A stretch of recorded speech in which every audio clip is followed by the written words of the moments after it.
भगवंत जी एक counter question है, अगर ये भगवंत जी अगर ये डेथ वारंट है तो बाकी एक सेकंड अंजना बोल रही हूँ, मैं बिल्कुल नहीं अंजना बोल रही हूँ सर, एक काउंटर क्वेश्चन है, मैं अंजना बोल रही हूँ, एक काउंटर क्वेश्चन है सर आपसे, प्लीज शाजिया जी रुक जाइए प्लीज, ओवर टॉकिंग नहीं मेरे शो में, शाजिया जी को चुप करवा दीजिए। शाजिया जी प्लीज एक सेकंड, मेरी आवाज नीचे कीजिए प्लीज, शाजिया में प्लीज एक एक करके हम बहस करते हैं, मेरे शो में कोई भी एक दूसरे के ऊपर चीखता नहीं, आवाज नीचे कीजिए। भगवंत मान साहब सवाल आपसे है, हाँ आप ही से सवाल है, सवाल ये है कि अगर ये डेथ वारंट है तो बाकी देश में किसान क्यों काम कर रहे हैं?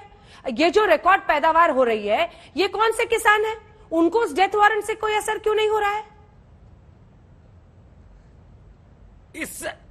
इस रिकॉर्ड पैदावार पर ही पूंजीपतियों की नजर है। एक ही देखो, लॉकडाउन में कोरोना में जो जीडीपी में एक ही सेक्टर है जो पॉजिटिव था, एक ही सेक्टर था जो पॉजिटिव था, 3% खेती, बाकी सब सेक्टर इवन ट्रांसपोर्ट ये वो सब 30% 40% माइनस में थे। खेती पर नजर है पूंजीपतियों की। एक मिनट मुझे अंजना जी ये बता दीजिए, साजिया जी बैठी है सरकार की तरफ से, वो रिप्रेजेंटेटिव है, कि जिसके लिए कानून बनाया है कि हम इनकी जिंदगी बदल देंगे, जब वही कह रहे हैं कि हमें नहीं चाहिए ये कानून, तो इन कानूनों को रद्द करने का कंफ्यूजन है भगवंत जी, इसका मतलब कोई और है जिसको नुकसान हो रहा है। अगर ये जो किसानों के प्रतिनिधि हैं जिनके साथ कृषि मंत्री की बैठक हो रही है ना, वो तो कह रहे हैं कि आप तीनों कानून वापस लो वरना बातचीत ही नहीं होगी, तो ऐसे कैसे रास्ता निकलेगा? और मेरे सवाल का आपने जवाब नहीं दिया सर। भगवंत जी आप तो शब्दों के इतने बड़े बाजीगर हो सर, इतने बड़े खिलाड़ी हो, एक से एक भाषण देते हो आप। मेरे एक सवाल का जवाब आप दो, देश में पहले कोई एक सवाल का जवाब दो ना। मैं एक अंजना जी आप भी बहुत बड़े खिलाड़ी हो, आप भी बहुत बड़े खिलाड़ी हो अंजना जी। मैं जो पूछ रही हूँ वो बताओ। स्पीक, बहुत बोलते हो आप, बहुत बोलते हो, थोड़ा मौका तो दे दो, बहुत बोलते हो आप, एक मौका तो दे दो। पार्लियामेंट में स्पीकर हमें मौका नहीं देता क्योंकि हम छोटी पार्टी हैं, यहां आप नहीं मौका देते। मुझे ये बता दीजिए कि जो ये कानून है इनको क्या इंडिया में अभी भारत में पहली बार हो रहा है कि कोई कानून वापस नहीं लिया गया, बस जो बना दिया कब आंदोलन हुआ था, कब देश में आंदोलन किया था पूरे देश के किसानों ने कि ये कानून लाया जाए वरना हम मर जाएंगे, वरना हमारी जिंदगी नहीं सुधरेगी। ये सब अपनी तरफ से ही लाते हैं और डिक्टेट करते हैं बुलडोज करके पार्लियामेंट में, राज्यसभा में। चलो लोकसभा अगर ये डेथ वारंट है, बहुमत है, बाकी देश में किसान क्यों किसानी कर रहे हैं, क्यों रिकॉर्ड पैदावार हो रहा है? मेरे सवाल का जवाब आपने नहीं दिया मान जी।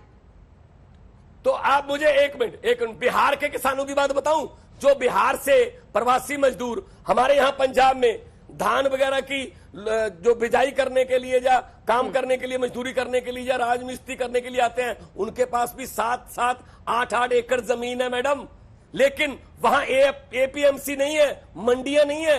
पंजाब, हरियाणा, यूपी, हमारे यहाँ इंफ्रास्ट्रक्चर इतना अच्छा है कि आप एमएसपी की गारंटी से भाग रहे हैं, मंडियां खत्म कर देना चाहते हैं। अभी तो एक और ये देखिए, इन्होंने एक मिनट अंजना जी लास्ट, ठीक है लास्ट बोलिए। इन्होंने वादा किया था जब 11 दौर की बातचीत चल रही थी, साजिया इल्मी जी बोल रही थी, तो इन्होंने कहा था कि हम इलेक्ट्रिसिटी बिल नहीं लाएंगे।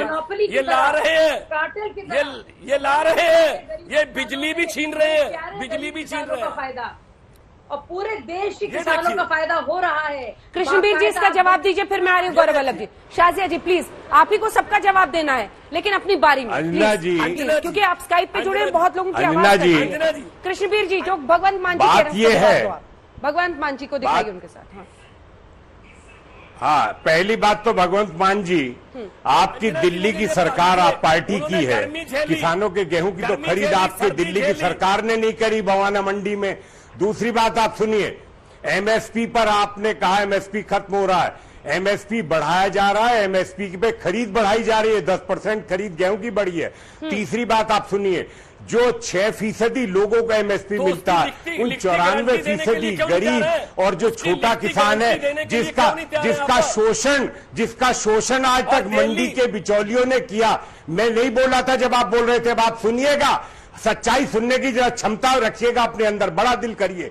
किसानों की बात जब करते हैं, तो मैं ये पूछ रहा हूं कि 94% किसानों को जिनका आज तक लूट मचाई है, जिनका शोषण हुआ है, उनके लिए अगर आज बाजार खुल जाएगा, चौधरी महेंद्र सिंह टिकैत पूरे जीवन भर बाजार खोलने की मांग करते करते इस दुनिया से चले गए। हम लोगों ने बराबर मांग की थी। मैं पूछता हूं यूपीए 2 में शरद पवार जी ने बाजार खोलने के लिए कॉन्ट्रैक्ट फार्मिंग की बात करी। मैं पूछता हूं पंजाब की सरकार ने कॉन्ट्रैक्ट फार्मिंग में 5 लाख रुपए पेनल्टी और जेल का प्रावधान साथ किया। ये इस कानून में कॉन्ट्रैक्ट फार्मिंग में कहीं सबको किसानों की जमीन को सुरक्षित किया गया?